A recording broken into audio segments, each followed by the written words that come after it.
Suit up, Avengers. Let's do this.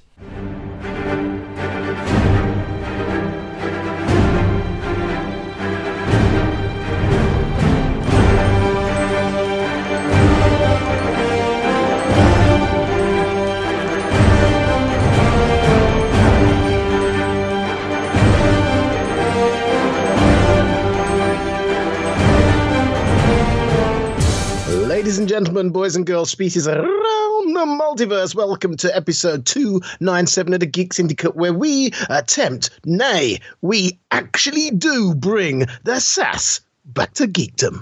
I am Monts, and he is... I am Nuge, and I too bring a bucket full of, nay, a pocket full of, no, that's less, nay, a rucksack full of, or is that more than a pocket, but more than a I was really bucket? working the language I was playing. We just killed it, man. I bring a TARDIS full of sass, and just like that, he saves the day. I'll take that. Before we get started, I meant to say this to you last night, because obviously we saw each other last night. We will be explaining why we saw each other last night. It's worth it. I put a drunken tweet out last week on Twitter, and sometimes this shows you that sometimes drunken tweets can be good things and not all encompassing evil.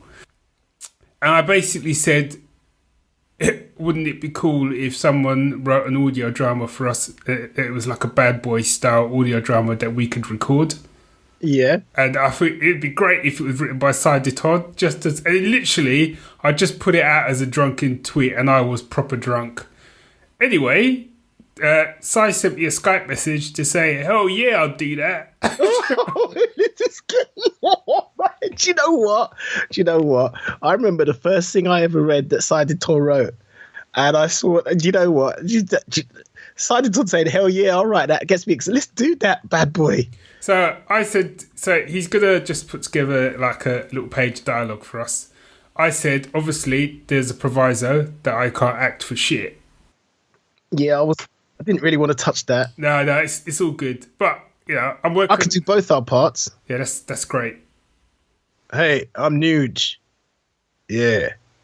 Yeah, I can see why you're Broadway. Wow. Hey, look, man, you went there first. Do you know what I mean? All right. I'll take that. You know? I'll take it. Yeah, so stay tuned. I have no idea where this is going to go, if it goes anywhere, but stay tuned. Anyway, time's a wasted. We got shit to talk about. We have. So, any shout-outs? I would like to give a shout-out to everyone who has donated so far to the 24-hour marathon podcast that I am co-hosting with the lovely Stacey Taylor this weekend. So big thanks. We are currently, so our charity target is to raise £1,000. Obviously we'd like to raise more, but that's the target. We have raised, he says, £183, so we're nearly at 20%, and we haven't even started the podcast nice. yet. So nice. So big love, big thanks to people who have donated so far. Please, if you can donate, please do, or just spread the word. So that's going to be happening this Saturday on the 28th. I will once again put the link to the Just Giving page in the show notes, and please listen in, because it's going to be crazy and hard work. Yeah, and I remember listening to you guys last year, just tuning in periodically. What was hilarious was, like, you know, tune in quite early, quite enthusiastic, and tune in a bit late, and it just sounds like you've taken some kind of drugs, and then a bit later, it's like you've come back, and then like one of you is strangely quiet, and then the other one's strangely quiet, and you're both back, and you could just hear like these like the journey that you're both on. It's great. I mean, I know, like, you know, the normal thing for charities is, you know, someone goes and runs like 50 miles for charity or varying things like that, and it might not seem that difficult to sit and talk for 24 hours, but as I said before, it really is quite challenging. Not to begin with. To begin with, it's quite fun. Optimism, but then as the day goes, as the sun wanes, and you're talking to someone and you realise you can't remember the last 10 seconds. Yeah. I am, but I was teaching my podcasting class, and I was talking about podcasting live and using this as an example. And I was saying, it's not just that you're podcasting for 24 hours. You got guest after guest after guest. It's like doing 24 interviews, and that's hard work. Yeah. That's even harder than just sitting down and chatting. So, you guys, that's mammoth, man. Yeah. So fingers crossed for us. But yes. Anywho, let's crack on. Let's crack on. I want to shout out to Katie Smith, who is a friend of Charlene, who is a stalwart of Geek Syndicate. She's a member of the team. She's a member. It's just stalwart means. Oh, sorry. Okay. Ish, sort of. And so she's got a friend who lives a street away from me, as she would never met, and she's introduced us virtually. And it only turns out that we were in the same cinema last night.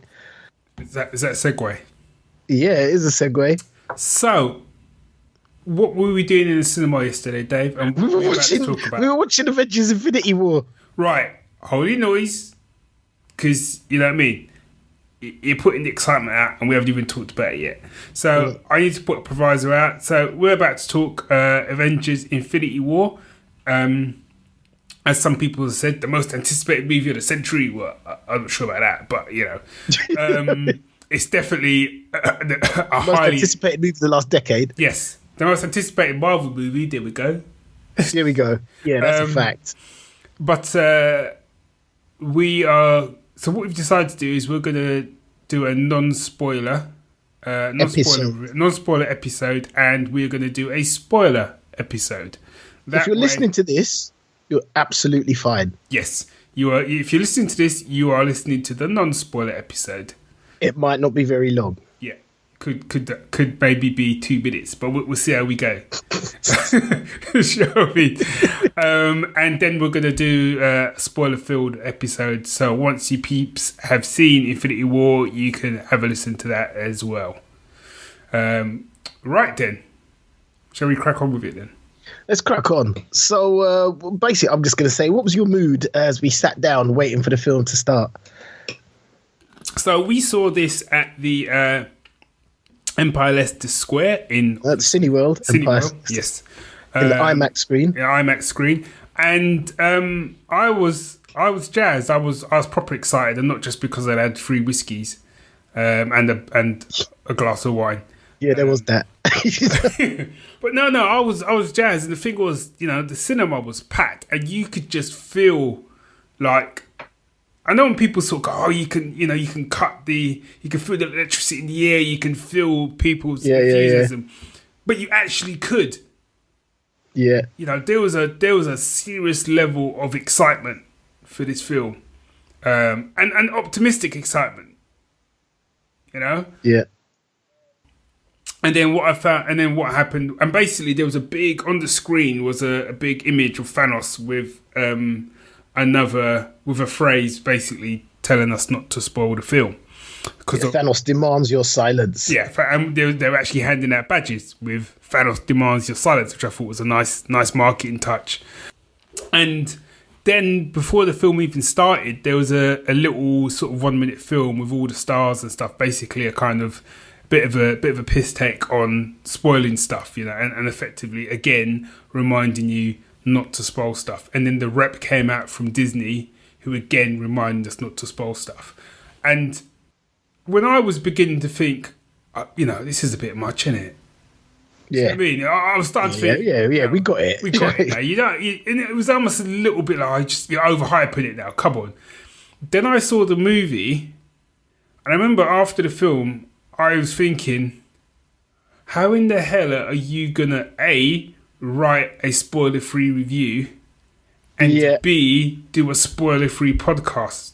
No idea. You know what I mean? Because there was so much packed into it that anything you kind of really start to talk about plot-wise, spoilers are gonna start slipping out of your mouth, left, right, and centre. Yeah, hard job. So. But the joy of doing a podcast is editing. So my plan is to edit the heck out of this when I'm going back over it, just to make sure nothing slips out. Yeah. So what we could do really is say, how we felt about it. I don't really know what else we could say without spoiling anything. I don't know. So, like, I got asked. So, there's a big Marvel fan at work, and he's seeing this tomorrow. He might have been going to midnight show. I'm not sure. And he asked me what I thought about it, and he said, "You know, what did you think?" Oh, was two of them in there. They were like, "What did you think?" And then they went, "But don't spoil it." I was just like, okay. I know, because you almost don't even want to get excited about it. Yeah. In case that spoils it. So I said, so they kind of, one of them didn't know that I did a podcast and, you know, review films and stuff, because he was kind of like, how did you get to see it type thing before it's come out. So I was explaining to him about Geek Syndicate and stuff. And he knows I'm right, you know. And I said, to be honest, I kind of look at it in three. I've kind of looked at it in three ways. I've looked at it as a writer, because I kind of do. I looked at it as a podcaster who talks about, you know, reviews. He puts in inverted commas. I'm not a professional reviewer, but, you know, I talk about what I think of films from that perspective, and the perspective of a Marvel fan who has grown up reading these comics. So, what I'll say first off is this film, more than any of the other Marvel films, felt like I was watching the kind of 12-part comic epic that I used to read as a kid. And what I say by that is not what we have now, which is event fatigue, where you've got an event every other month. Every other month, Marvel's relaunching all their comics. Or, do you know what I mean? When you got these sort of crossovers as a kid, it was a big deal because it didn't happen that often. So, I mean, for me, growing up, I was a DC guy. So the first big event was Crisis, which was huge, because in those days I hadn't clocked that if someone dies, they don't just get back up. you know what I mean? I hadn't clocked that. So it's like, Supergirl's dead. This is it. They've actually killed off a character. It's been a forever. Yeah, they did for a few years. The Flash is dead for about 20 years. He came back. Now they don't wait that long. But it was huge. And then they did an event afterwards, shortly afterwards, called Invasion, which kind of explained how superheroes came around. It explained the meta gene. Okay. So, which was quite amazing. And what would happen is you'd have no, not Invasion. It was what am I thinking of? Well, there was another series. Not anyway, Crisis on Infinite Earth. No. Actually, it was Invasion. Okay. You'd have a comic, which was Invasion, and then for a month you'd have crossovers. Yeah. Where the invasion would affect different comics, and then some of the comics would cross over with each other, and then you'd have issue 2 of Invasion, and then there'd be crossovers and heroes working together and whatever. And it reminded me very much about this, because you've got a huge cast. Yeah. You know what I mean? Obviously, they've all got different jobs. Yeah. And you think, you know, how are you gonna manage a cast this size? You can't have, you know, there's no way you can have that many characters on screen at the same time. They've got to have different jobs. And when the first Avengers movie came out, we were like, how are they going to handle all these characters? And now there's more. And that first one was really incredible because they managed all those characters and balanced them well. And then they took more characters and balanced them well. See, I've heard there's like 40 characters. Wow. That's what I've heard. Now, I could be wrong, but we definitely know it's in double figures. Easily. Yeah. Easily. Right? Whereas the Avengers was what, 6? Yeah, exactly. Do you know what I mean? That way. That says all you need, you know. And I thought, what was really...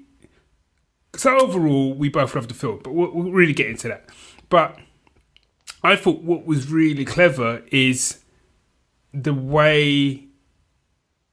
Because it's not supposed to say there's teams in this film, do you know what I mean? But the way that they've clearly sat down in a room, the writers, and have gone, right, which ones of these characters are going to work well together in terms of the tone? Yeah. You know what I'm saying? So yeah. you've got the Guardians of the Galaxy in this movie, and whenever they're in the movie, there's a particular tone, and that tone is comedy. That's not a spoiler. That's not giving anything away. That's if you've watched Guardians of the Galaxy, you know that. You know what I'm saying? So the characters that they choose to put around, and I'm really not saying anything about who's, even if you've seen trailers or anything like that, I'm not even going there. Yeah. The characters that they've chosen to put with the Guardians fit that humorous tone. Even the characters that you wouldn't necessarily think would bring the humor.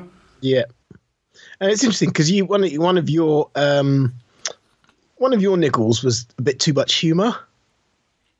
I've got a counterpoint to that now because I've slept. And but one of the things I thought was that like exactly what you said is that the humor. What I realized thinking back, there were certain scenarios where there was no humor. It was only certain characters that are known for their humor, and they kind of bundled them together. Yes, yeah. So it worked because everyone was true to their character. Do you know what I mean? No one was out of character to fit. They didn't stick a particular character with the Guardians of the Galaxy, and then suddenly that character's dropping one-liners and busting. Do you know what I mean? And you're like, why would they be doing that? That's not them. So it really worked and it really fitted. So when they had the other tone, which was the much more kind of epic. I mean, I say this film was epic. This film was epic on a scale you ain't seen in the other Avengers films. But when you had the more epic, the more characters, the more sort of, I can't think of the word, almost the more regal characters. Yeah. You know, they were kind of bundled together, so the tone was straight. When you switched those characters, the tone was different. And I think to begin with, sometimes it wasn't jarring, but it was a real. You were really able to see the shift in tone when they moved between sequences. Yeah, absolutely. But also, but it was great. They made no bones about it because this is the mood of this sequence. This is the mood of that, because that's the mood of their original movies. Yeah. So you know what to expect, and you'll still get that. And I thought that was amazing. Each set of characters got their tone, and yet the film still meshed. Yeah, because you never got a sense. You didn't come out of that film and go, well, that was a comedy film. That was a comedy adventure. Do you know what I mean? It was a hardcore superhero movie which had moments of levity and moments of pathos and moments of darkness, but all wrapped up in an epic, do you know what I mean? A colossal epic bow. And this film is like,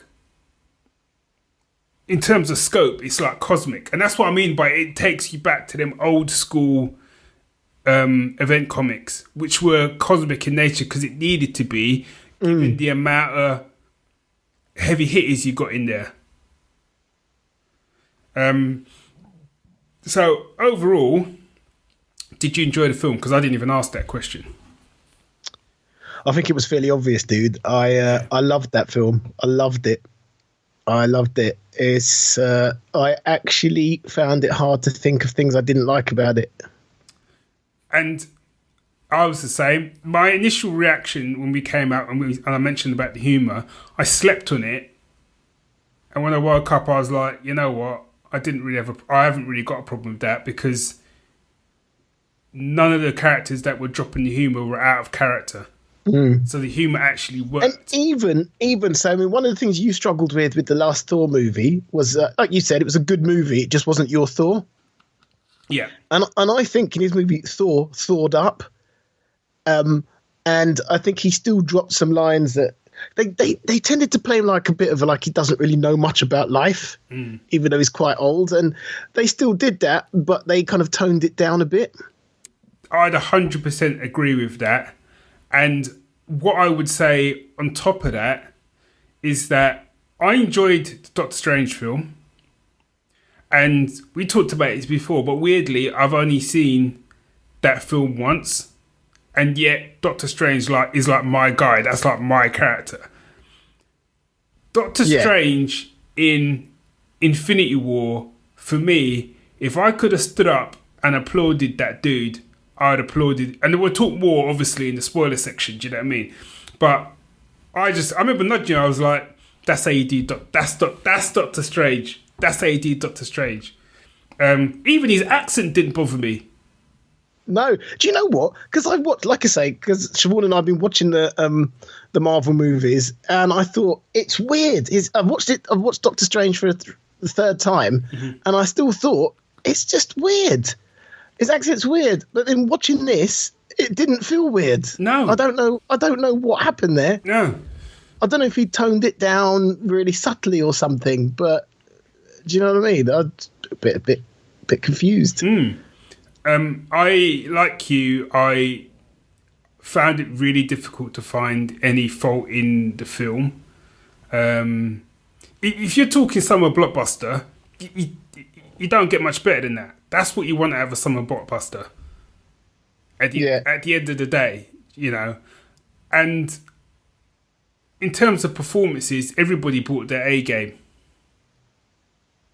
Absolutely. Yes, obviously, I've read some reviews, and yes, obviously, because you've got that many characters, you don't really get massive character arcs. But what you do get is massive character moments. And I think there's no way you're going to go into this. If you go into this film cold, you're going to lose a lot. Absolutely. If you haven't watched the other Marvel films, you're going to lose a lot. I think the first Avenger film, you could have got into that film and got away with it. Yeah. This one, nah. Well, there's so many things that happen to allude to moments from other films. Yeah. You know, how did you feel having not seen Black Panther? Fine. It made me look forward to seeing Black Panther. Yeah, I know. I saw you. There was some lines in there, and I just saw you nodding, going, yeah. There were some lines, man. There were some lines. And it's made me jazzed to see Black Panther, and I'm quite excited because I know everyone else has seen it, so it's quite cool to kind of like still have that to come. That makes sense. Yeah. So, but I didn't feel they gave me enough. And I think because I'd seen, obviously I know who Black Panther is anyway, but because I'd seen Civil War, I'd been introduced to some of those characters. Yeah. Do you know what I'm saying? So that for me was fine. I think, this is what I'm saying to these two guys today. I think if I hadn't have seen Thor Ragnarok, I think I might have struggled a little bit. Yeah, because I mean, it literally carries on from the end of Thor Ragnarok. So, but not just that. I think just because there is a lot of Thor stuff in this film, and I think you needed to see Thor Ragnarok to kind of see his journey, to see how he's got to that point. Not just physically how he looks, but also some of the stuff that had happened to him and whatever. But yeah, I just thought it was just brilliant. The special effects were just... Interestingly, there was only one bit, which was right at the end, where the CGI was so ropey, it took me right out of it. I tell you what I didn't expect. I didn't expect Thanos to be such a nuanced villain. Tell you. I mean, it was a proper old school villain. But it's like, you know, the old school villains were just villains, full stop. Yeah. And he was that, but he was properly nuanced at the same time. And it didn't take away from his utter villainy. Yeah. And, you know, I don't want to be that guy, but there was a kind of... His plan and where he was coming from, again, I was saying this to a guy at work, it's like having a mate and you and him go down the pub, you've had a few drinks, you start talking as you do about different things you want to do with your life or whatever, and you start going, that's a great idea, and then suddenly one of the guys goes a bit too far of what he says, and you go, you know what, right, I hear what you're saying, but I feel that's a little bit too far. I'm not saying you're wrong, but I'm just saying there's another way to do it. That to me was Thanos' whole plan in this film. He's like, that mate in the pub, he's got that a bit too fired, a bit too much to drink, told you what his plans are, you've just gone, look man, you just need to cool it down a little bit. Yeah. Go home, sleep with it, Yeah, I see where you're coming from. Do you know what I mean? But Do you know what I mean? Let's just talk about it. Do you know what I mean? But yeah, he was normally CG villains just leave me cold. Yeah. But he was real to me by the end of that film. You know what I'm saying? He was real. He was real as you or me. You know, just his performance. I've just looked up Thanos on Wikipedia, and I've gone for the comic version of Thanos. Right. And it just goes. Where is it? During his school years, Thanos was a pacifist. Okay. And I'm just like, boy, where did it all go wrong? Wow. Yeah. Wow. So yeah, that was. I suddenly wondered how, because I don't know anything about Thanos, and I just like, what is that? Was that his aim? The aim that he had in the movie, was that his aim in the comic? I just suddenly realized I got no idea. We both thoroughly enjoyed it. There was some real, and in the cinema we were in, there were people were applauding, cheering, laughing, booing. The music, I can't wait till this comes out on Spotify because I'm going to be all over that. Let me tell you, right? The way... The thing is, if you have marked the theme tunes of different characters over the last 10 years, they all get reprises. Yeah. And when they come on, you just feel it, man. Let me tell you, right? The first time they use... This ain't a spoiler, right? This ain't a spoiler. The first time, because Monts knows what I'm going to say. The first time they used the Avengers theme. Yeah, man. That's all I got, man. That's all I got. You listen out for it, man. You soundtrack people listen to that. When they drop that Avengers theme for the first time, god damn, that's when you know you're in a film. You know you're in a film and a half, man. Yeah. I think alone, the scale of effort that's gone into this film, you have to applaud. Even if you go and see this film and you don't enjoy it, the level of effort, the fact that they thought about how they're going to use all the music that they've gathered over all of these films for 10 years, rather than just doing a bog standard soundtrack. Yeah. You know, money. So, shall we give it marks out of 5 before we head off? 5. You know what? Yeah, because for me it's about experience rather than what. 5. Yeah, 5. For me. I mean, because I just experience was. It was a good experience. I tell you, man, there were the amount of times I don't often talk through movies, but the amount of times where I was nudging Monts and going, do you know what? That's a line, or people putting the amount of times I was like, that's putting it on the line. Do you know what I mean? Nudging Monts, I tell you that, yeah. Wow. You know, what's his name's going to get a cameo? What's his name? Stan Lee. Oh yeah. So Stan Lee gets his cameo. It's the first time they've put his cameo so early in the movie. Mm-hmm. And when I saw, literally almost right at the beginning, when I saw that, I thought, things are about to get so hot, they don't want to distract from it later. Yeah, you said that to me when it was on, innit? Yeah.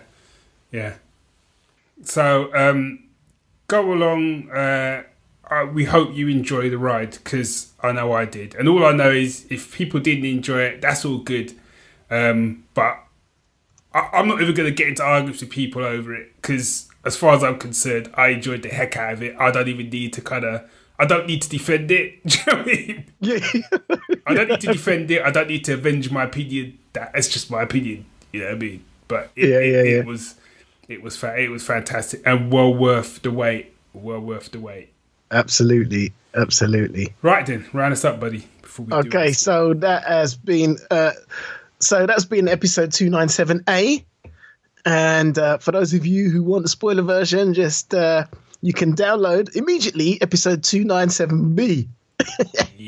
But in the meantime, there's not much to say except watch this space. Geek Syndicate, we out.